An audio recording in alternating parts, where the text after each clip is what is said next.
Bonsoir et bienvenue à vous tous dans cette nouvelle édition. Voici les principaux titres.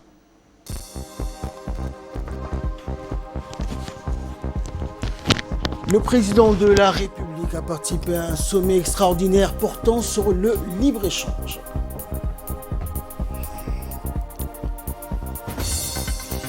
Et la ministre de la Femme et de la Famille a participé à une action communautaire à Ouéa dans la région de Tadjoura. Et dans l'actualité internationale, le contre-la-montre à moins d'un mois de l'échéance concernant le Brexit. Bonsoir à tous. Le président de la République, Ismaël Omar Guelleh, a pris part aujourd'hui à la 13e session du sommet extraordinaire de la conférence des chefs d'État et de gouvernement de l'Union africaine avec une question à l'ordre du jour, celle de la rentrée en vigueur de la zone de libre-échange continentale africaine. Ce sommet extraordinaire qui s'est tenu par visioconférence sous la présidence du président sud-africain Cyril Ramaphosa, président en exercice de l'Union africaine, a permis aux chefs d'État et de gouvernement de l'Union africaine de se pencher sur le lancement des échanges commerciaux dans le cadre de la ZLECAf à partir de janvier 2021. Cette rencontre virtuelle a examiné les progrès réalisés pour un démarrage effectif des échanges. Il convient de rappeler que la création de la zone de libre-échange continentale africaine est une opportunité pour tous les États en ce qu'elle favorise le développement des chaînes de valeur et d'approvisionnement à travers l'élargissement du marché.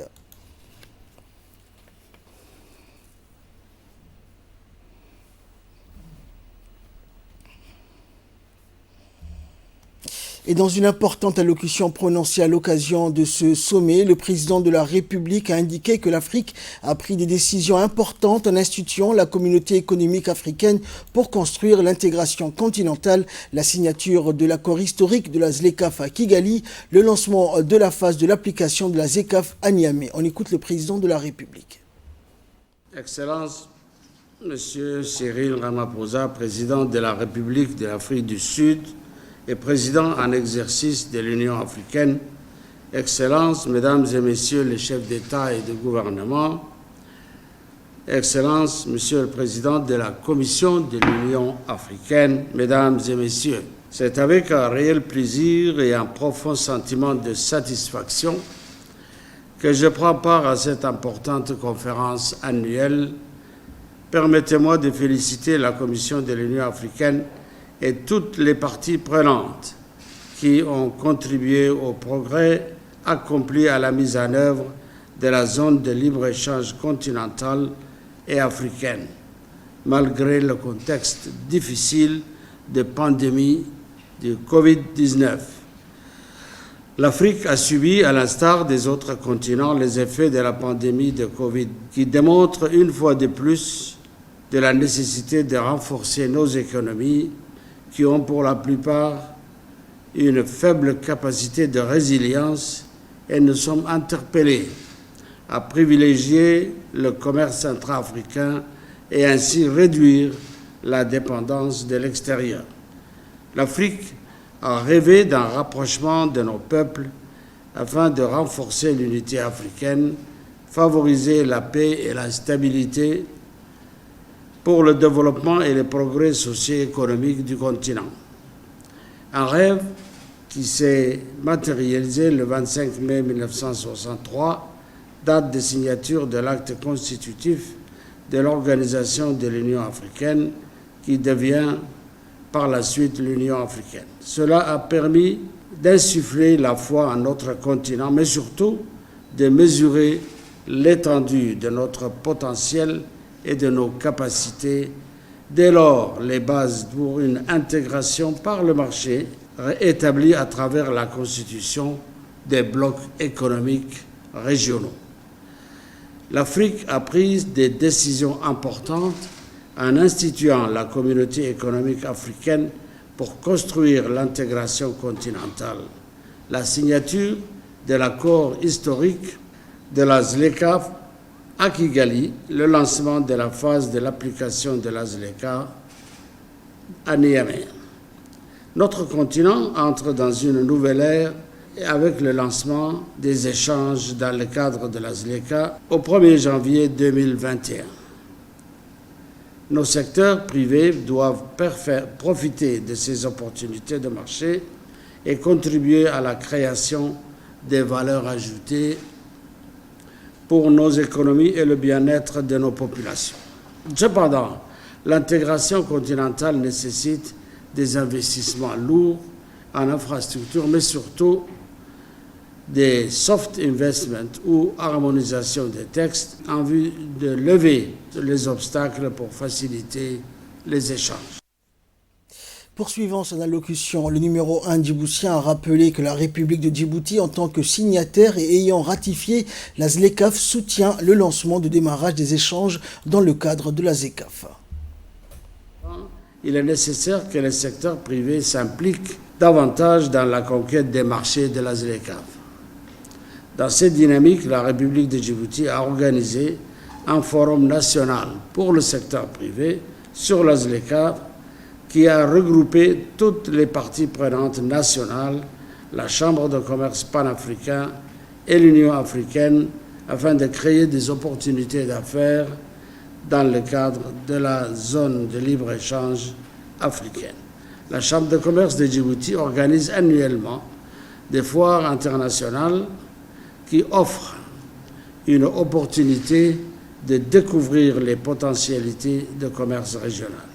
Mon pays est en cours de se doter d'une stratégie nationale sur la zone d'échange africaine, avec la collaboration de la CEA, et un atelier de validation est en discussion avec notre partenaire de la CEA pour disposer d'une stratégie nationale sur la ZLECA en vue d'accéder à la mise en œuvre. Pour faciliter la coordination et le suivi, il existe un comité national interministériel qui comprend les parties prenantes nationales qui se réunissent sur les questions de négociation sur la ZLECAf. La politique de développement pour les 5 prochaines années de Djibouti, connue sous le nom de Djibouti ici, a d'ores et déjà inscrit l'intégration régionale, notamment la ZLECAf, parmi les axes prioritaires. Monsieur le Président, Mesdames et Messieurs, en vue de traduire les engagements de la ZLECA, d'importantes activités de préparation ont été réalisées sans être exhaustives. 1.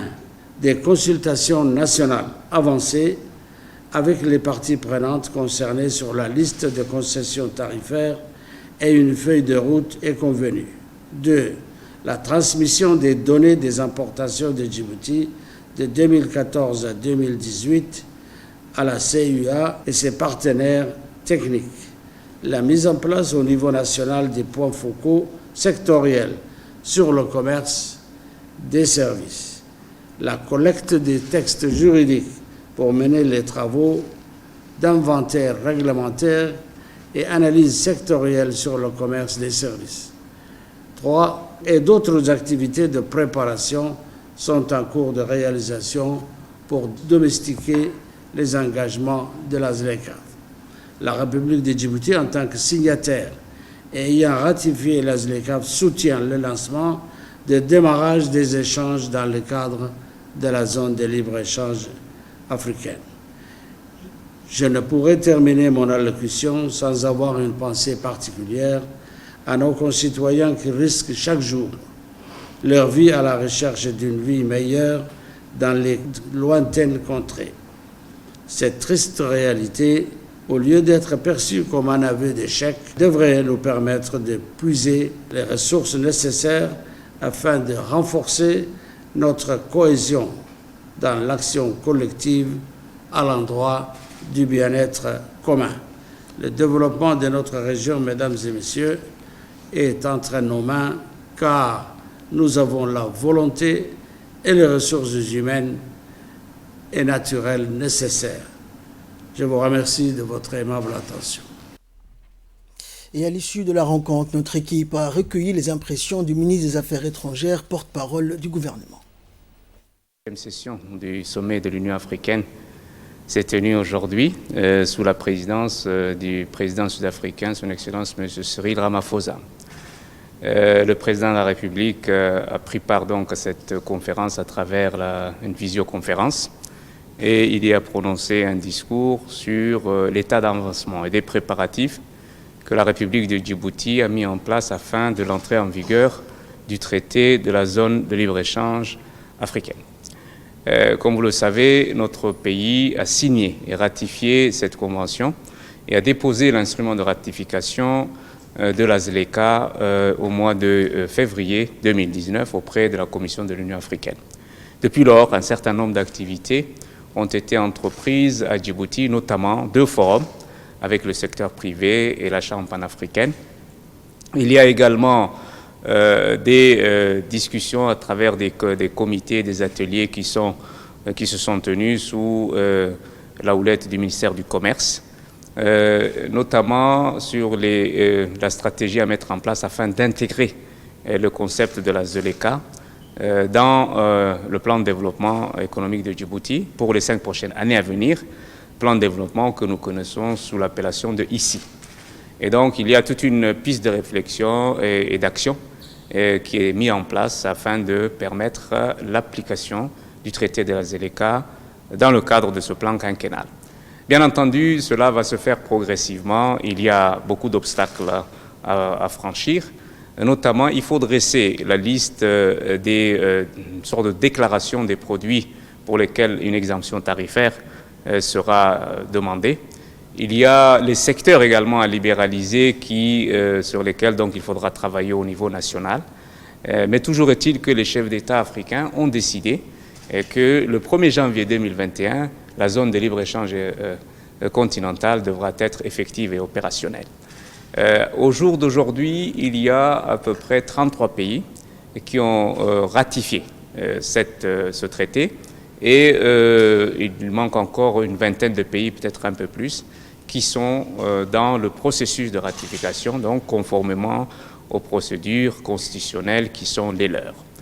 Il est important de marquer cet événement pour le continent parce que c'est vraiment un changement de paradigme auquel nous allons assister et que le continent va certainement aller vers plus de progrès, plus de prospérité grâce à cette zone de libre-échange économique. Djibouti se prépare tranquillement à cela. Nous avons déjà, depuis 2 ou 3 années, mis en place la grande zone franche internationale de Djibouti. Les infrastructures suivent et nous pensons pouvoir donc très rapidement mettre en place toutes les composantes nécessaires afin d'avoir accès à ce grand marché de libre-échange du continent africain et permettre également aux pays africains signataires de ce traité d'avoir accès au marché de Djibouti. Voilà un peu la première partie de cette conférence qui va se dérouler sur 2 jours. Demain également se tiendra la 14e session de cette Assemblée des chefs d'État africains. Cette fois-ci, le thème qui sera abordé sera celui du programme Faire taire les armes. C'est comme ça que ça s'appelle, Silencing the Guns. Et donc, ce sera un volet concernant la paix, la sécurité sur le continent africain. Les chefs d'État africains vont faire le point sur la situation de paix et de stabilité sur le continent, ainsi que tous les moyens qui ont été développés pour éteindre les foyers de crise, de tension qui sont sur le continent. Il y a un fonds de la paix qui avait été créé pour cela, une architecture de défense africaine, et donc tous ces programmes sont mis en place afin donc d'atteindre ces objectifs, et je crois que le continent fait quand même des progrès notables dans le sens d'une stabilisation de tous les foyers de tension et surtout de résolution des crises qui existent sur le continent africain. Cette deuxième partie de la conférence va se poursuivre donc demain après-midi et le président de la République va y participer également. Dans son discours ce matin, le président a été, a brossé un petit peu les réalisations que Djibouti a faites dans le cadre de la préparation pour la mise en œuvre de la ZLECA. Et il a également donné quelques pistes de réflexion sur les voies et moyens d'accélérer l'intégration économique et commerciale du continent. Et il a évoqué également quelques autres pistes de réflexion sur la façon d'ajuster et surtout de créer des espaces d'adaptation parce que les économies africaines ne sont pas toutes au même niveau de développement, donc il y a certainement des périodes d'adaptation qui seront nécessaires. Voilà quelques réflexions que le président de la République a livrées, n'est-ce pas, ce matin dans son discours à l'endroit de ses pairs africains. Et demain, il va se prononcer sur les questions de paix et de sécurité dans le cadre donc de ce programme de faire taire les armes 2020 que l'Union africaine avait mis en place. Dans le reste de l'actualité, le ministre de l'Énergie chargé des ressources naturelles, Younis Ali Guedi, accompagné de l'ambassadeur de l'Union européenne à Djibouti, Aïda Nouara, et de la directrice de l'ADME, Saïda Omar, a visité donc le site des travaux de construction d'un chantier d'un bâtiment bioclimatique situé à Douda.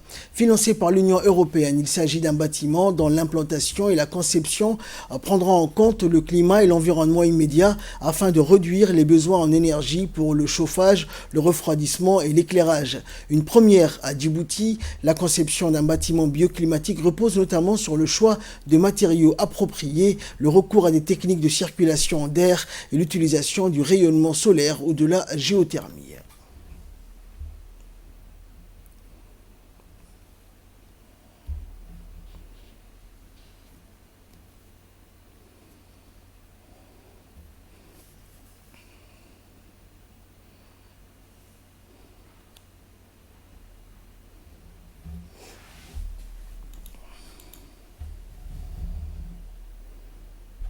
À faire, par exemple, il sera isolant et énergétiquement indépendant.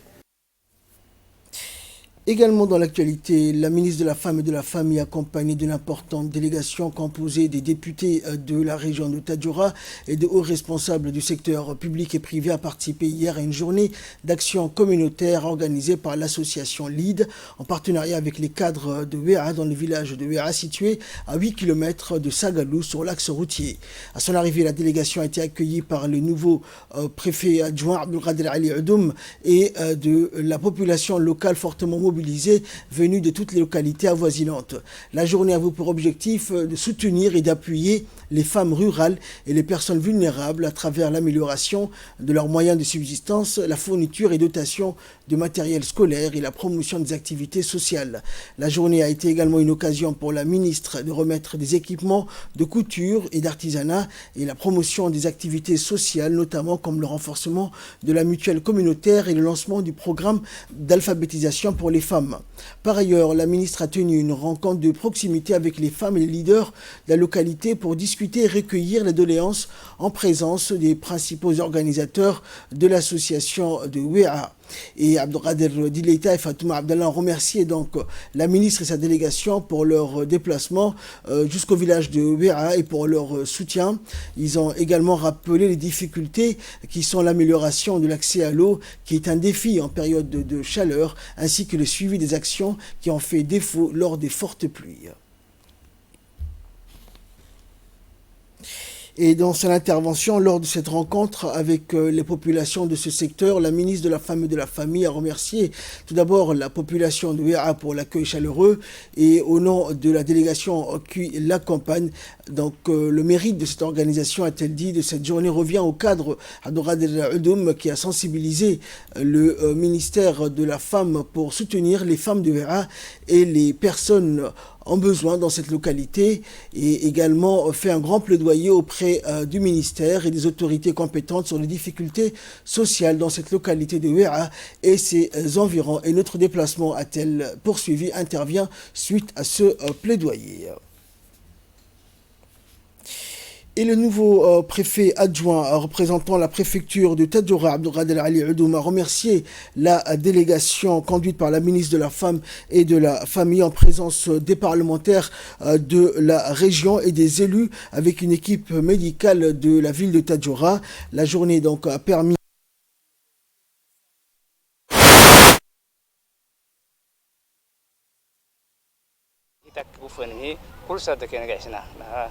وأعتقد كادو تصاقب بلا يستحي مرها باهنهن يكادو مكينة تككي سلمك سجل سرد الحين مكينة تككي تونا كادو لنا عتران تككي تونا كادو ناس في دجانا kaadu baahinihinkihii toomininkihii kulsadakatakengaxsinaha kaadu to kaadu rismi kaadu tonna bulaista mardeki kaadu to kaadu baahinmi dhakhtar diimaytehi tonna hinti tabro le markaadu nehdaalisenihi kaadu iskoor kaadu nehdaalisenihi kaadu tanna kaadu ay tahay tanna tanisuhu bisuh faraka hayna.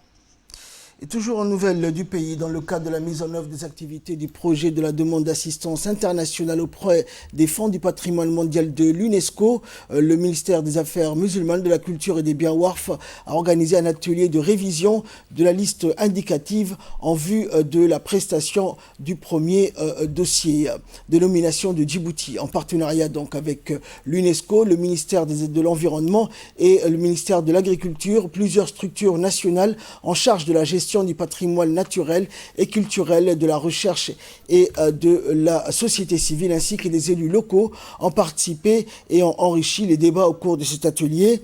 Et cet événement a été présidé par le directeur de la culture de Ali Hassan et co-animé par 2 experts nationaux. Cet atelier avait pour objectif global d'analyser les potentialités des sites de la liste indicative, d'évaluer et de proposer un site pour une éventuelle inscription tout en tenant compte de l'ensemble des critères de sélection établis par l'UNESCO. En cette période de pandémie de Covid-19, les experts internationaux ont suivi cet atelier par visioconférence. Préparation du premier dossier de nomination du Djibouti. C'est pour moi un honneur et une fierté légitime que je vous souhaite la plus cordiale bienvenue et vous exprimer mes sentiments de gratitude pour avoir répondu présent à notre invitation. Il conviendra de rappeler que notre pays a ratifié la Convention du patrimoine mondial de l'UNESCO en 2007 et bénéficie d'une subvention d'assistance du Fonds de patrimoine en 2018 pour rétablir la liste indicative. En 2018, notre pays a reçu un fonds de patrimoine pour entreprendre une étude de faisabilité du parc national de forêt. En vue d'une éventuelle nomination sur la liste, un expert a été envoyé en 2018 pour voir les potentialités de ce site. De ce fait, le projet d'assistance internationale complémentaire permet d'assister que Djibouti reçoit de l'expertise, de l'assise nécessaire pour identifier un site proposé pour inscrire. Également en nouvelles du pays, en collaboration avec l'ambassade saoudienne à Djibouti, l'association de la bienfaisance pour le Saint-Coran a lancé la 3e édition du concours de mémorisation du Saint-Coran. La cérémonie de lancement de ce concours regroupe plus de 100 candidats de la ville de Djibouti et de la région de l'intérieur. Les participants s'affronteront sur les 3 niveaux du concours, les 30 chapitres, 20 et 10 chapitres. Et selon les organisateurs, cette initiative s'inscrit dans le cadre des activités annuelles menées par l'association de la bienfaisance pour le Saint-Coran à Djibouti pour encourager les jeunes à mémoriser le Saint-Coran. Dans le cadre de la lutte contre la contrebande sous toutes ses formes et agissant sur des renseignements recoupés, plusieurs unités judiciaires de la compagnie de Djibouti et celle du centre renforcées par un groupe de la gendarmerie mobile ont mené une opération coup de poing dans les faubourgs de la commune de Balbala, notamment dans le secteur de la place Hol-Hol. Et pour ce faire, les gendarmes ont exploité des renseignements selon lesquels des dépôts de cigarettes provenant de la contrebande existeraient dans un garage ambulant situé non loin de la place de Hol-Hol. La valeur marchande de ces produits provenant de la contrebande est estimée à 4 millions de nos francs. Toutes ces marchandises qui proviennent des pays limitrophes sans être taxées ont été saisies et placées sous scellé. Par ailleurs, le haut commandement de la gendarmerie informe la population que les gendarmes ne ménageront aucun effort de jour comme de nuit pour traquer ce type de trafic qui porte gravement atteinte à l'économie du pays. Et page nécrologie pour clore l'actualité nationale. Nous venons d'apprendre avec consternation le décès survenu de feu Saïd Haroun Abdi Farah, décédé hier. La défunte, née à Djibouti entre le 3 mars 1940, était la fille de Cheikh Nour Bor et la sœur de Ali Abdi Farah, député à l'Assemblée nationale et ancien ministre, également membre du comité exécutif du RPP. Feu Saïd Haroun Abdi Farah laisse derrière elle une fille. Le premier ministre ministre et les membres du gouvernement adressent leurs sincères condoléances à la famille de la défunte, ainsi qu'à Ali Abdi Farah, actuellement député à l'Assemblée nationale, et implore donc le Tout-Puissant et Miséricordieux d'accueillir la défunte dans son paradis éternel. Inna lillahi wa inna ilayhi raji'un. Et là, nous passons à l'actualité internationale. En France, la vaccination contre la Covid-19 sera gratuite et débutera en janvier avec les EHPAD. En France, le Premier ministre Jean Castex a détaillé ce week-end la stratégie du pays. À défaut d'être obligatoire, la vaccination sera gratuite pour tous et commencera en janvier, d'abord pour les personnes âgées et personnels soignants à risque dans les EHPAD, ce qui représente 1 million de personnes, puis viendra la deuxième phase. Le Portugal opte pour des critères similaires. Lisbonne priorisera 400 000 citoyens parmi les plus vulnérables, puis prévoit de vacciner environ 1 million de personnes. Et la Belgique a également annoncé son intention de commencer la vaccination dès janvier.